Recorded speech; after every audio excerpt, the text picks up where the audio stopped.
মোরসালিন তিনি পেয়ে গেছেন ম্যাচের একেবারে শেষ আটাক বাংলাদেশ পারবে কিনা।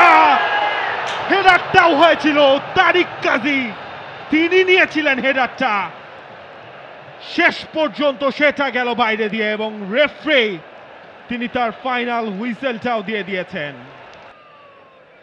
রেফারি পকেটে মুখে কিন্তু তার এখনো বাসি নেই, সুতরাং আরো একটা আক্রমণ হবে কিনা। এখানে কেন এত সময় নেওয়া হচ্ছে আমি এটাই বুঝি না।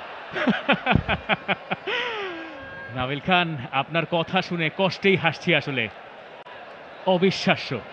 যা হোক, অন্য পাশ থেকে 16 কলা পূরণ করতে তৃতীয় গোলের খোঁজে সিঙ্গাপুর, রাকিব সেটা ক্লিয়ার করেছেন কোনোভাবে, সময় বাংলাদেশের হাতে ছিল। এবার একটা লং বল খেলা হবে কিনা, সেই সুযোগ আছে কিনা, সময় নাই একদমই, এখনো বিল্ড আপের সেই সুযোগ আছে কিনা। আল আমিন যাচ্ছেন, হামজা আছেন সামনে, আল আমিন একাই দৌড়াচ্ছেন, কাকে দেবেন? আল আমিনের একটা ক্রসের অ্যাটেম্প ছিল, corner kick, last chance. Goalkeeper Mitul Marma তিনিও বোধহয় যাবেন এবার বক্সের ভেতরে, আর তো কোনো সুযোগ নেই। সবাই যাচ্ছে এবং আরো একবার শর্ট কর্নার কিক নেওয়া হয়েছে। আল আমিন পেনাল্টির ভেতর ঢুকে পড়েছেন, আল আমিনের কাছে মোরসালিন তিনি পেয়ে গেছেন ম্যাচের একেবারে শেষ আটাক বাংলাদেশ পারবে কিনা। হেডারটাও হয়েছিল তারিক কাজী, তিনি নিয়েছিলেন হেডারটা, শেষ পর্যন্ত সেটা গেল বাইরে দিয়ে এবং রেফারি তিনি তার ফাইনাল হুইসেলটাও দিয়ে দিয়েছেন। বাংলাদেশের সবাই শুয়ে পড়ে আছেন, হাঁটু গেড়ে বসে আছেন হামজা, অবিশ্বাসে মুখ লুকাচ্ছেন তারিক। বাংলাদেশের সমর্থকেরা তবুও দুহাত উঁচিয়ে তাদের সমর্থন দিচ্ছেন।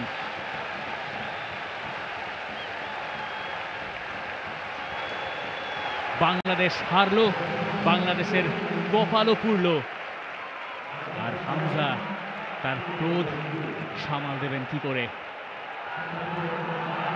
শেষ মুহূর্ত পর্যন্ত ম্যাচের শেষ অ্যাকশনটাও নিয়েছিল বাংলাদেশ, তারিক কাজী হেডারটাকে গিয়েছে উপরে দিয়ে, সেটা শেষ পর্যন্ত গোল এনে দেয়নি, ম্যাচটা সমতায় আনতে দেয়নি বাংলাদেশকে। প্রথমার্ধে এক গোল কনসিড করা, দ্বিতীয়ার্ধে আরো একটা গোল কনসিড করলো বাংলাদেশ, তবে হামজা চৌধুরীর অ্যাসিস্ট থেকে রাকিব তিনি ম্যাচে ফিরিয়েছিলেন বাংলাদেশকে। 2-1 হয়েছিল স্কোর লাইন, যদিও শেষ পর্যন্ত বাংলাদেশের আর ম্যাচটা সমতায় আনা হয়নি। এফসি এশিয়ান কাপ কোয়ালিফায়ার্সে বাংলাদেশ হারলো 2-1। এই মুহূর্তে গ্রুপের যা স্ট্যান্ডিং তাতে সিঙ্গাপুর সবার ওপরে, 2 নম্বরে হংকং, 3 এবং 4-এ বাংলাদেশ এবং ভারত। ইকসান ফান্দি দ্বিতীয় গোলটা তিনি করেছেন, শেষ পর্যন্ত সেটাই ডিসাইডিং ফ্যাক্টর হয়ে গেছে এই ম্যাচে। বাংলাদেশের সমর্থকেরা যে আশা নিয়ে মাঠে এসেছিলেন, বাড়ি ফেরার সময় তাদের মুখে রাজ্যের হতাশা।